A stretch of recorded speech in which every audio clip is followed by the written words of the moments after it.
Good afternoon. I don't know if it's more challenging to present after a Christmas party or listen to two colloquiums after a Christmas party. Probably the latter, but anyway, on a more serious note, thanks Arun for that introduction and good afternoon to all of you. Let me first of all thank the center for giving me this chance to be here. It's really proved to be a great space to think through my research and of course access material, especially books in my area of research about other parts of the world which I just cannot do at home. Also, a big thanks to the other scholars here, especially the other fellows, but postdocs and students also, who have really provided me a good opportunity to interact. It's been stimulating and a nice collective community to work amongst. Okay, so on to more serious matters. As the title of my presentation suggests, which is also a tentative title of a book that I am plodding along on, I think plodding is probably the best word, I'm going to talk about contested conservation and about how the state primarily governmentalizes landscapes and decides who and what belongs and does not belong in these landscapes. Foucault, in his writings on biopower, talked extensively about how governmentality was about making people live and letting others die. So I try to illustrate this figuratively in the context of conservation. That conservation is contested might be obvious to most or all of you, but in the world out there, amongst lay people, the urban middle class, and even policymakers, conservation is seen to be inherently a good thing. Who, after all, will say they are not in favor of forest conservation or conservation of tigers? Conservation, in a sense, is considered a public good. What I argue is that conservation is contested because conservation is as much about politics as it is about ecology. Questions such as conservation of what and conservation for whom or what, humans and non-humans, must be central to our understanding of conservation and how conservation is contested. Though this is not per se a new story, it is a story that needs to be told and retold in different regional contexts, given conservation's ever larger footprint. So I'm going to talk about contested conservation in the context of Gudalur, known historically as the Nilgiri Vineyard. Gudalur is part of the Western Ghats mountain range that traverses central to southwest India. It is situated in the southeastern state of Tamil Nadu and borders the states of Kerala and Karnataka on the west. It is a borderland. More importantly, it is an important ecological landscape which encompasses Mudamalai Tiger Reserve and a number of elephant corridors. It is also a watershed for many east-flowing rivers. But equally important, it is a social landscape. It is a human landscape, a predominantly tea-growing area today, home to approximately 225,000 people. Gudalur is therefore an interesting site to explore contested conservation, and it is a region that has witnessed and continues to witness many conflicts over lands and forests. In 2012, UNESCO, after lobbying from the Indian government and conservationists, declared 36 sites within the wider Western Ghats, which Gudalur is located in, as a World Heritage Site. As the text on the right-hand side of the slide suggests, in red, UNESCO mainly highlighted the Western Ghats' biological diversity and its threatened endemic flora and fauna. Very little is said about the social or human, other than to mention cultural attachments to place and the importance of governance, but this too largely in the context of empowering or improving the management of biodiversity. Some of you will know that UNESCO distinguishes between cultural sites and natural sites. Perhaps not surprisingly, given the language that UNESCO used to describe the Western Ghats, the Western Ghats has been categorized as a natural site. What I argue is that the declaration of the Western Ghats as a natural site has given importance to conservationists to push an agenda that is to a large extent exclusionary. Inviolate tiger reserves free of human beings and restrictions on land use that have essentially essentialized and simplified the human component of what is a social landscape. It is in a sense what Lefebvre calls a conceived landscape, not so much that of engineers as Lefebvre warns us about, but of conservationists. So what I will do in the rest of my presentation, and what is essentially the argument of the this book I'm working on is to suggest that such a vision of the Western Ghats both erases the complex and troubled history of conservation in Gudalur and raises worrisome questions about how the state decides who belongs and who does not belong in this landscape. So conceptually, conceptually, I try to argue two things. First, building on Cronin's work, which most of you will be familiar with, on rethinking the human place in nature, I suggest that landscapes are profoundly human, both in imagination and materially. They are socially constructed. By telling the story of conservation's history and social constructedness, I suggest that UNESCO's image, as portrayed on its website, of the Western Ghats erases this complex history. I further argue that it is important to realize that the conservation story is far more complicated than meets the eye. Second, I look at the present and see how UNESCO's portrayal of the Western Ghats plays itself out, given the history, most notably the institutional history of conservation, and how it has manifested itself post-independence or post-1947. Lisa Malki, in the late 1990s, when she was at the University of California, Irvine, wrote a piece in which she spoke about the sedentarist metaphysics, i.e., how people long to belong in place or be sedentarized. I argue that people's sedentarist metaphysics must be understood in a context where the state decides who belongs and who does not belong. I argue that state conservation is about belonging and the politics of belonging. So I try to tell this story of contested conservation, in other words, by drawing on the past to speak about the present. My concerns are in that sense presentist. In terms of method, though I have spent long durations of time, many years, doing fieldwork in Gudalur, I am now trying to write what could be called a meso-level environmental history, political ecology of the region. So let me tell this story by looking at how Gudalur is a human landscape. And by this, I am not saying it is also not a non-human landscape, but rather that the human and the non-human story must be told together.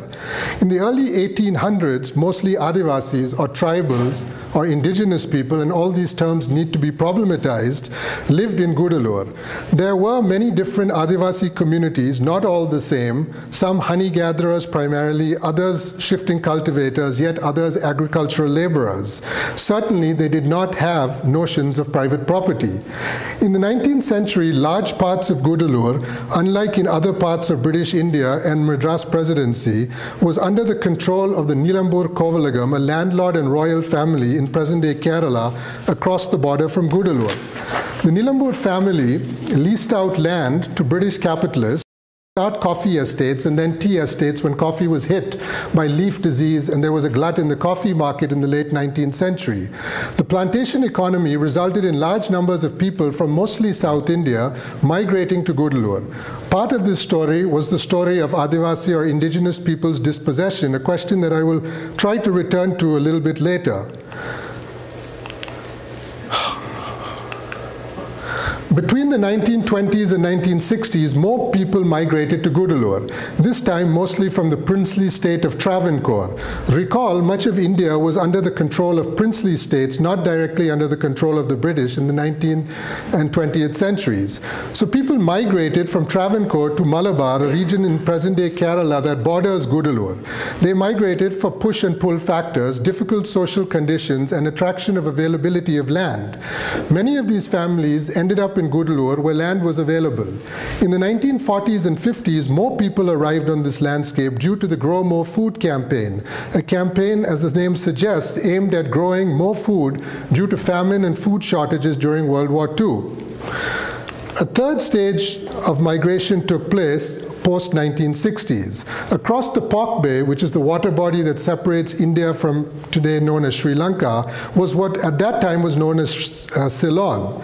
Tamil laborers from the state of Tamil Nadu, in which Gudalur is located, had migrated to Ceylon in the late 19th century to work on British tea estates and coffee estates. They found themselves in the midst of a political crisis in the 20th century, and many of you will be familiar with this story, but there was ethnic tension brewing in Ceylon, and the divide between the Sinhalese people and the Tamil people was becoming bigger.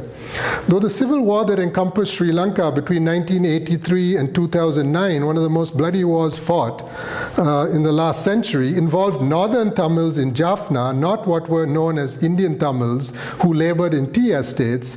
The latter were also impacted by anti-Tamil sentiment. Under the Sastri-Srimavo Pact, a pact between the Indian and Sri Lankan prime ministers, more than 500,000 people, Tamils, were repatriated to India because they did not gain citizenship rights in Sri Lanka. Many found their way to Gudalur and other estate areas because tea estate work and the hill surroundings were familiar to them. So by the mid-1970s, by the mid-1970s, therefore, Gudalur's agrarian environment, as Arun Agrawal and Shivaramakrishnan would put it, where the agrarian and the environment are not distinct but one and the same, was diverse. There were large corporate estates, small tea estates with multiple other crops, homestays with rich tree cover, and state-controlled forests.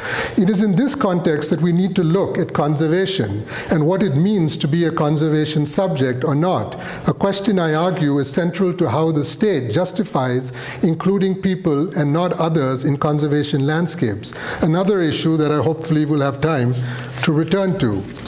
So, fortress conservation, state conservation, started as fortress conservation, as it normally does.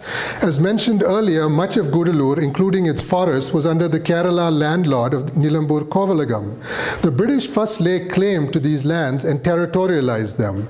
The Indian Forest Act 1878 gave the state the power to make forests and state forests, or reserved forests as they are called.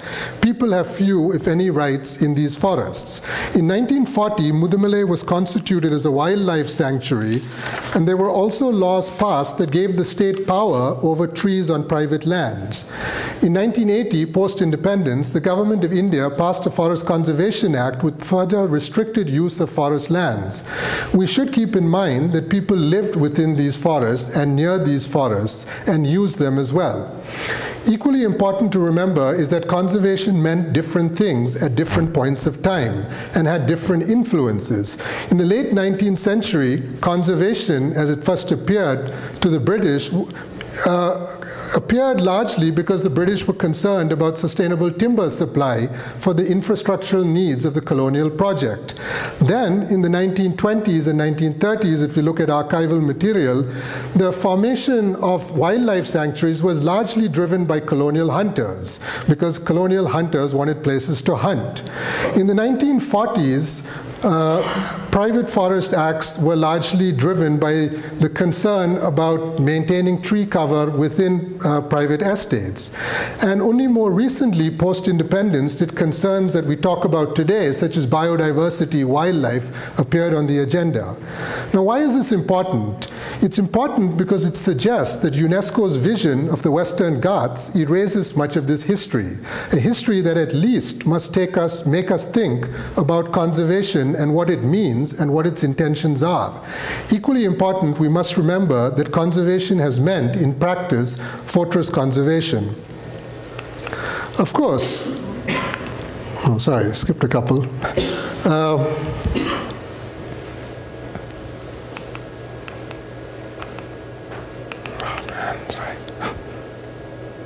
Okay. So highlighting that UNESCO's vision of the Western Ghats simplifies reality and erases a complex history of how forests were socially constructed does not, of course, mean that its vision of protecting existing biodiversity is misplaced. However, that said, it is necessary, as I have argued at the outset, to see what such a vision might translate into given the institutional history and current nature of state conservation. India gained its independence in 1947 and set up a parliamentary democracy. What this meant, at least nominally, is that the state, or should I say politicians, had to be at least to some extent aware of the needs of its constituents. Land reform was very much on India's agenda, and post-independence in Gudalur too. In 1969, the Tamil Nadu government, land being a state subject, not a subject of the central government, passed a Land Reform Act specifically to address the complex land situation that I've described in Gudalur. Ostensibly, this act was meant to recognize owners and tenants of land. It ended up being more of a means through which the state could reclaim forests within estates. So let me try to explain this briefly. It's important to remember that estate land comprises both what is called developed land, which is cultivated, and undeveloped land, which remains under tree cover. It is also important to remember that estate land was leased land, not owned land. Hence, the state used the Land Reform Act to stake claim to what they argued was the undeveloped forested land of estates. In reality, much of this land was now cultivated as many estate workers and others had grabbed small parcels of land. Siddharth Krishnan, a former fellow at RCC, has written about this complicated history of land reform in detail. All I will say here is that the act was not implemented largely because the conservation agenda was becoming more powerful. To make things worse for farmers and some of these corporate estates, in 1996, a member of the royal family I've been talking about, the Nilambur Kovalagam, filed a case, a petition in the Supreme Court of India, arguing that the state and the Forest Department was actually not doing its job of protecting the forest. The Supreme Court, in its interim judgment, told the executive off for not doing its job. Specifically, with reference to Gudalur, it passed orders saying that no land could be converted from forest to non-forest use. The Supreme Court, by arguing that a dictionary definition of forest should be used to demarcate forests, gave the government considerable leeway to make claims on all types of land they defined as forests. This further dampened the possibilities of small farmers, or for that matter, large estates as well, getting title to their lands. Moreover, it had a national impact as the Supreme Court set up a permanent forest bench to decide upon similar cases elsewhere. To reiterate the point I'm trying to make by talking about failed land reform and the intervention of the Supreme Court in what is no doubt a complicated history, is that the conservationist agenda has taken priority of what one might call agrarian concerns. Moreover, given the Supreme Court's use of a dictionary definition of forests, this could have far-reaching implications territorially. No story with regard to Indian conservation today or historically would be complete without the tiger. Many scholars have spoken about how the tiger is part of what one might call ecological nationalism. In 2006, two important acts were passed. The first was in short titled the Forest Rights Act. This act, passed after long and large-scale agitations, was meant to recognize historical rights to forest lands of both indigenous people and other traditional forest-dwelling communities. While indigenous people had to show that they had used this forest from December 2005, just a few months before the act was passed, non-indigenous people had to show use of 3 decades, 3 generations, a generation being defined as 25 years, so 75 years of use. The other act that was enacted was the Wildlife Protection Amendment Act. This act, in short, provided the legal powers to the state to set up a National Tiger Conservation Authority and, most significantly, a human-free or inviolate tiger reserves. The fact that these two acts were passed in the same year, some would argue, was not a coincidence, given conservationists' fear that the Forest Rights Act would lead to further forest degradation. As the Indian state creates more and more tiger reserves, there are now 50 tiger reserves in India, and the tiger population continues to increase, there are close to 3,000 tigers in India, the implementation of the Forest Rights Act has been, in most parts of the country, disappointing at best. It has been non-existent. Court cases were filed to prevent its implementation, and though they have been vacated, no further movement has taken place. This, too, I suggest, highlights how state-driven conservation takes precedence over equally important concerns over land. Some scholars, for example, Melissa Leach and James Fairhead, have talked about green grabbing, that is, how conservation leads to land grabs. Discussions within the Indian bureaucracy to create larger wildlife corridors free of human beings suggest that India's green land grab is ongoing. I want to draw to an end by talking about neoliberal conservation. Talking about neoliberalism is important because it makes us think about the limits and contradictions of the conservationist agenda in India and Gudalur. While the case is being made for inviolate tiger reserves and more generally conservation landscapes that prioritize biodiversity and wildlife conservation, it is necessary to unpack this a little bit more. In India, and presumably in other parts of the world too, local people are being moved out of protected areas as tourism is being promoted. Though tourism, especially ecotourism, purports to benefit local people, at best that happens in terms of wage labor within the tourism industry or by marketing traditional indigenous people's culture. This is very different than being allowed to live in protected areas or not have restrictions imposed in wider conservation landscapes. At the least, we need to ask questions about what this means and about whether local people disturb wildlife more than tourists do. And added an interesting dimension to neoliberal conservation in the Indian context generally, and in Gudalur too, is that the state is starting to distinguish between indigenous people and non-indigenous people's rights to belong. While indigenous people too have not had their forest rights granted in Gudalur, programs such as eco-development, which aim to create alternative livelihoods in the buffer areas of protected areas, at least symbolically acknowledge their presence in the landscape, though they are problematic too. I have, in telling Gudalur's complex history, illustrated that the immigration of small-scale farmers to the region did dispossess Adivasis, and that is a conversation we need to have. But whether what Antheus and Radcliffe call an ethnospatial fix is the way to decide upon questions of belonging is, I believe, problematic. As Tanya Mari Lee, in her work on Indonesia, has talked about, dispossession driven by speculative capitalism is different than dispossession caused by people seeking a better life for themselves.